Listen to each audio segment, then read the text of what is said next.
हल्ला बोल टीवी और मैं हूं सुरभि। बिहार के डीजीपी विनय कुमार ने पूर्णिया में हुए ऑर्केस्ट्रा डांसर के साथ रेप को लेकर बताया कि उस रेप कांड में महिला ट्रैफिकिंग और एक संगठित गिरोह का हाथ हो सकता है। ऐसे में अब पुलिस महिला ट्रैफिकिंग और संगठित गिरोह के एंगल से इस मामले को जांच करने वाली है। आइए इस पूरे मामले के बारे में विस्तार से हम जानते हैं हल्ला बोल टीवी के संपादक दीपक शर्मा से। बिहार के डीजीपी विनय कुमार ने यह जो पूर्णिया में जो ऑर्केस्ट्रा डांसर के साथ जो दरिंदगी हुई है जी।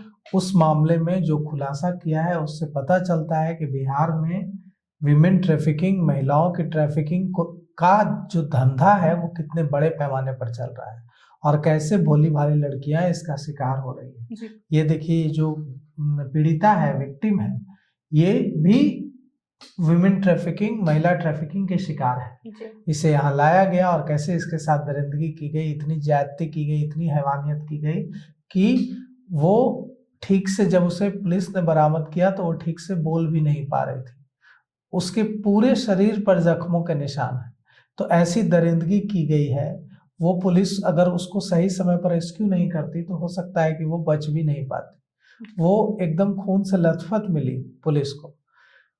हुआ यह था कि वो पूर्णिया में इंतजार कर रही थी सड़क के किनारे, तभी कार से मोहम्मद जुनैद और उसके साथी आते हैं और उसे कार में जबरन उठाकर एक गैराज में ले जाते हैं और वहां उससे जबरन डांस करवाया जाता है और उसके साथ दरिंदगी की जाती है, हैवानियत की जाती है। और उसके बाद 6 लोग उसके साथ रेप करते हैं। 5 लोग वहां से भाग जाते हैं, फरार हो जाते हैं। एक जो मोहम्मद जुनैद है वो इतना शराब पिया हुआ होता है कि वो वहीं बेसुध होकर सो जाता है। इन लोगों ने जब उसे पकड़ कर लाया था सड़क से किडनैप करके, तो सबसे पहले उस ऑर्केस्ट्रा डांसर को भी जबरदस्ती शराब पिलाई थी और उसके बाद उससे डांस करवाया था और फिर रेप किया था उसका। अब पुलिस इस मामले की सिर्फ उन लोगों की इस मामले में तलाश नहीं कर रही है जिन लोगों ने उस बच्ची के साथ, 24 साल की जो पीड़िता है उसके साथ, 24 साल क्या उम्र होती है, बच्ची ही है वो, उसके साथ ऐसी हैवानियत की है। इन लोगों को गिरफ्तार करने के लिए पुलिस प्रयास कर रही है क्योंकि एक गिरफ्तार हुआ है, बाकी 5 फरार है।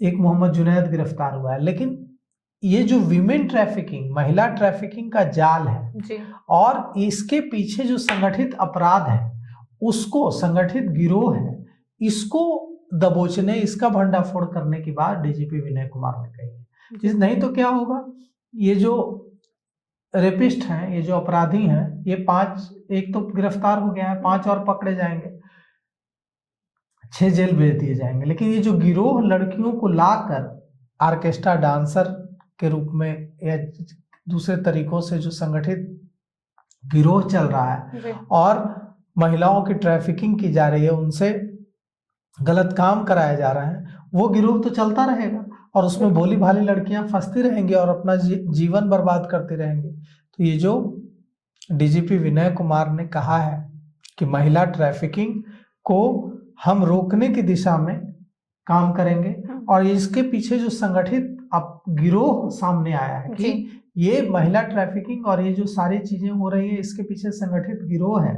उसका भी हम लोग पता लगाने की कोशिश करेंगे और संगठित गिरोह से तमाम जो जुड़े हुए अपराधी हैं उन सबको गिरफ्तार कर जेल भेजा जाएगा और ये पूरा महिला ट्रैफिकिंग और ये जो संगठित गिरोह चल रहा है इसको एकदम बंद कराया जाएगा। तो यह बहुत अच्छी बात है। बिल्कुल।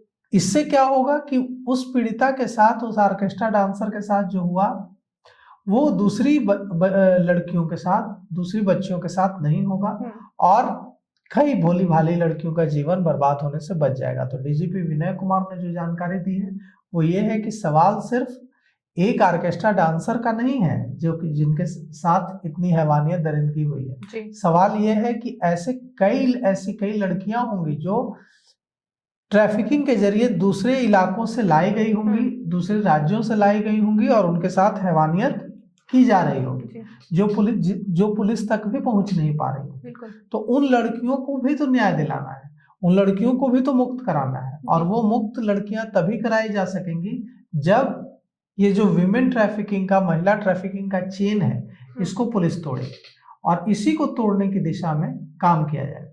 यही डीजीपी विनय कुमार इशारा दे रहा है। अब सोचिए, एक लड़की है, वो ऑर्केस्ट्रा के लिए डांस करती है, वो सड़क पर खड़ी है, दो अपराधी, ये जो लोग हैं जिस पर पहले भी आपराधिक मामले दर्ज है, ये लोग एक कार लेकर आते हैं, उस लड़की को कार में अगवा कर लेते हैं, किडनैप कर लेते हैं और गोदाम में ले जाते हैं। उससे जबरन शराब पिलाते हैं और शराब पिलाकर उसे फोर्स करते हैं डांस करने के लिए, और उसके बाद उससे इतनी ज्यादती की जाती है, इतनी हैवानियत की जाती है कि उसकी जान पर बन आती है।